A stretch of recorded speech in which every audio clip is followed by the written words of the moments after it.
Welcome to the Deep Dive. We're here to cut through the noise, unpack complex information, and really give you the distilled insights you need. Today, we're tackling something that honestly can feel like navigating a huge maze, finding your perfect university fit in this massive global landscape of higher education. If you've ever felt just completely overwhelmed by rankings lists, all the specializations, admission requirements, well, you're definitely in the right place. Okay, let's unpack this then. Our mission today is to take that sea of data about top global universities and make it clear, make it actionable for you.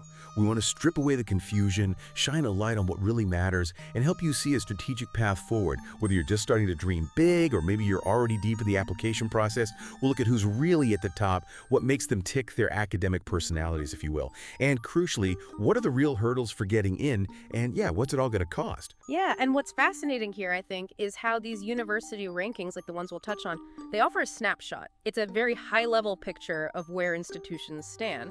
But it's so important to understand they're just the starting point, really. If you rely only on that number, you could easily end up somewhere that isn't actually the right fit for your specific goals, your way of learning. So our aim is to help you peel back those layers a bit, see the nuances, the specific strengths, the culture of these top places. So your decisions are genuinely informed, not just, chasing a name or a rank. Absolutely. Couldn't agree more. And when we talk about the top, we do need a common reference point to start. So we're going to use the QS World Rankings for 2025 as our baseline. It's a pretty good springboard for exploring this, gives a solid overview of global academic standing. So let's just quickly lay out who's leading the pack globally according to these rankings. Number 1, Massachusetts Institute of Technology, MIT, in the USA. Number 2 is Imperial College London, over in the UK. Third, the University of Oxford, also UK. Fourth is Harvard University, back in the US. Fifth, University of Cambridge, UK again. Sixth, Stanford University, USA. Seventh, we have ETH Zurich from Switzerland. Eighth, the National University of Singapore in US. Ninth is University College London, UCL, that's another UK one. And rounding out the top 10, at number 10, California Institute of Technology, Caltech, from the USA. Okay, so the thing that really jumps out immediately, right, is just how dominant the US and UK universities are. 8 out of 10, from just those two countries. Which I guess is almost expected, given their history and academic legacies. But then you see ETH Zurich in the US breaking into that very top tier.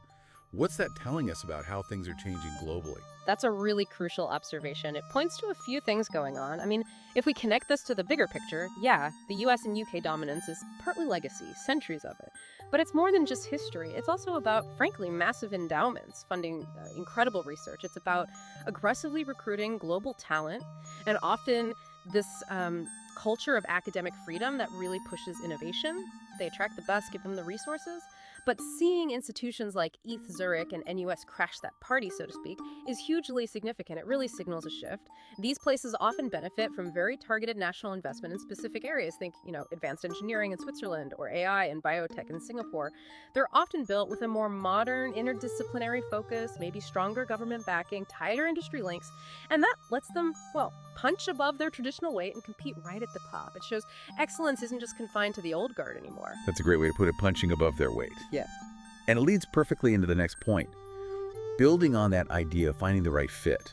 Let's peel back the layers now. Let's try and understand the real personality of these academic giants. Because like you said, a number doesn't tell you if it's the right place for your specific interests. Okay, let's start with the American tech powerhouses. Yeah. Because, MIT, Stanford, Caltech, they might seem similar from afar, but they each have a distinct flavor, don't they? Oh, absolutely. Very distinct. Take MIT.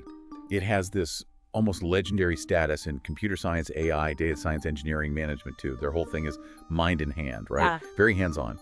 Flagship programs like the MS in computer science or electrical engineering or the MBA at Sloan, they're built for relentless problem solving.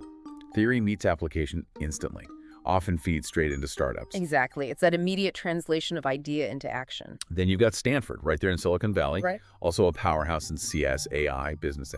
MBA is huge, engineering, bioengineering. But Stanford's vibe, it feels deeply connected to innovation, to entrepreneurship. It's not just rigor, it's about what's next. It's this whole ecosystem where research flows into startups, into industry. It attracts people who want to build, to disrupt. Yeah, the location is key there too. That proximity breeds a certain culture. Definitely. And then there's Caltech, California Institute of Technology, also strong in engineering, sure, but Caltech feels intensely focused on the pure sciences. Physics, astronomy, chemistry, the really fundamental stuff. Right, foundational science. Programs like their MS or PhD in astrophysics or chemical engineering, Yeah. these seem geared towards people driven by pure discovery, Yeah. pushing the boundaries of knowledge in this remarkably intimate, high-impact setting. Just much smaller. Much smaller, yeah. Mhm. And that fosters a very specific kind of intense research environment. So what's fascinating is that nuance, like you said, MIT is build it, make it work. Stanford is innovate, launch, scale. Caltech is more understand the universe fundamentally. Yeah. Knowing which of those resonates with you is key. Exactly. Okay, shifting gears across the Atlantic to the UK. We've got institutions with incredible heritage, but also doing cutting-edge stuff. Let's look at Imperial, Oxford, Cambridge, and UCL. Okay. Imperial College London feels like a real stronghold in applied sciences. Engineering, mechanical, aero, computing, life sciences, medicine, business too. Their top courses, like the MSc in computing or biotech, seem designed for people who thrive in that high-intensity practical research zone. Plus, it's right in London, connected to everything. Very much applied, very driven, and that London connection is a big draw. Then the venerable University of Oxford, known for humanities, law, PPE, that's philosophy, politics, economics, business, and engineering too. But what really defines Oxford and Cambridge as well is that tutorial system, isn't it? Absolutely, it's quite unique. It really emphasizes independent thought, critical thinking, that deep, often one-on-one engagement with faculty. It sounds incredibly intense intellectually. It is. It's a crucible, as you said. Programs like the MSc in business analytics or the MPhil in philosophy attract students who crave that kind of rigorous intellectual sparring. Right. And just down the road, effectively, is the University of Cambridge, excelling particularly in sciences, engineering, life sciences, social sciences, economics. A similar breadth, but perhaps with slightly different historical emphasis in certain science areas. Their MPhil or MAMAST in engineering, the Yep. MPhil in economics, the MBA at Judge Business School. These are top programs. And like Oxford, it embodies that blend of tradition and cutting-edge research, that immersive, independent learning. Two sides of a very prestigious coin, in many ways. Okay, and let's quickly loop back to the U.S. for Harvard. It's a multidisciplinary giant, too, sharing some of that broad intellectual appeal with Oxbridge. World famous for law, for Harvard Business School, public health via the T.H. Chan School, strong in engineering. Harvard's power seems to be in drawing the brightest minds across so many fields and getting them to connect, fostering that high-level interdisciplinary work. Yes, the sheer breadth and the convening power are immense at Harvard. And then back to London, University College London, UCL. What makes UCL really stand out is its world leadership in education and training, ranked #1 globally by subject, which is incredible. Quite remarkable, yes. A real specialist strength. Beyond that, strong in arts and humanities, social sciences, programs like the MSc in education or maybe an MA in development studies, they really highlight this commitment to impactful, socially relevant research. And it's got that dynamic urban campus feel. That's a great overview. And it really highlights how even within the UK and US giants, you get distinct identities. Oxford and Cambridge offer that traditional deep dive tutorial journey. Imperial and UCL, both in London, offer different things. Imperial is the applied science engineering engine. UCL is this diverse, globally minded leader across a huge range of subjects, especially education itself. So we've hit the traditional heavyweights, but what about those global trailblazers you mentioned? ETH, Zurich, and NUS, they're clearly making a statement in the top 10. They really are. ETH Zurich. It feels like a truly unique option on this list. Super strong in engineering, physics, maths, material science. Programs like the MSc in robotics, computational science, chemical engineering, they scream cutting-edge research. Absolutely. Very focused, very high-level technical work. And what really sets ETH apart is that Swiss model, right? Yeah. Publicly funded, maintaining world-class standards, but often way more affordable, tuition-wise at least. Exactly. The tuition is remarkably low, which attracts top talent globally who might be priced out elsewhere. Though, as we'll discuss, living costs are another matter. Right. And then over in Asia, the National University of Singapore, NUS, showing real strength in engineering, computer science, business, life sciences. Their MSc or PhD in AI, the MBA program, very highly regarded. Definitely. NUS has become a major hub. It feels vibrant, strategically located, blending rigor with industry relevance and entrepreneurship, a real gateway to opportunities across Asia. That's a good way to frame it. It leverages its location and connections exceptionally well. So this really drills down the point. Your specific field matters hugely in narrowing down choices. For CS, AI, data science, you're thinking MIT, Stanford, Caltech, ETH, Imperial, engineering. MIT, Imperial, Stanford, ETH are consistently top. Business, MBA, analytics, Harvard, Stanford, MIT, Sloan, NUS, Oxford, Judge. UCL stands out completely for education. Life sciences, biotech, medicine. Imperial, Cambridge, Oxford. Pure physics, chemistry, materials, Caltech, ETH, Oxford. It's really not just about getting into any top university, but finding the right top university for what you want to study. That is such a critical takeaway. Fit over pure rank, always. Okay, so what does this all mean for you, the listener, if you're actually considering these elite places? Let's shift gears now to the crucial practical stuff. Applying. Because knowing where you might want to go is one thing. Knowing how to get in, and maybe just as importantly, how to afford it. That's the next big hurdle. Huge hurdles, potentially. Yeah. Let's talk general admission criteria first. Masters, postgrad programs at this level. The bar for your bachelor's GPA degree, it's famously high, right? Oh, absolutely. You're generally looking at needing an outstanding academic record, often what translates to a first-class honors degree in the UK system, or the equivalent, practically. That usually means being in the, say, top 5–10% of your graduating class. Consistent high marks, often well above 80–85%, depending on your university's grading. It's not just the final number, it's showing that consistent intellectual drive throughout your undergrad. Okay. And then the standardized tests, GRE for STEM and some business, GMAT for MBA. That's usually the split, yes. What should people keep in mind for those? Just aim high. Aim high and prepare early. That's absolutely non-negotiable. These aren't just knowledge tests. They assess analytical skills, reasoning. For the GRE, especially for STEM, you really want to be aiming for the mid-160s or higher in both verbal and quant sections. So 165 plus is a strong target. For GMAT, hitting 700 plus makes you competitive for the top MBA programs. And don't forget English proficiency, IELTS scores of 7.0 or 7.5, or a TOEFL IBT over 100. These are usually firm requirements. You need time to practice, maybe take mock tests. Right. Solid scores are table stakes. But then there's the qualitative stuff. Letters of recommendation, the statement of purpose. These feel trickier. They are trickier, and honestly, they're often where you can really make yourself stand out from other applicants with similar grades and scores. For recommendations, you need 2 or 3 strong ones, usually academic or maybe professional if relevant. The key is choosing recommenders who know you and your work well, not just the most famous professor you took one class with. Pick someone who can speak genuinely about your skills, your curiosity, your potential for graduate work or leadership. A generic letter, even from a big name, doesn't help much. That makes sense. Give them specifics to talk about. Exactly. And the statement of purpose, the SOP. This is your narrative. It has to be compelling. It needs to clearly articulate why you want this specific program at this specific university for your specific goals. No generic templates. Research the faculty, the labs, the unique courses, show you've done your homework, and explain how your interests genuinely align.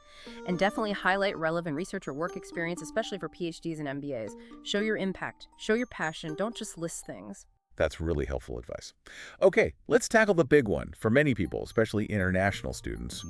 The cost. Those tuition fees can look pretty intimidating. They really can be. It's a major investment, no question. And you need to go in with your eyes open.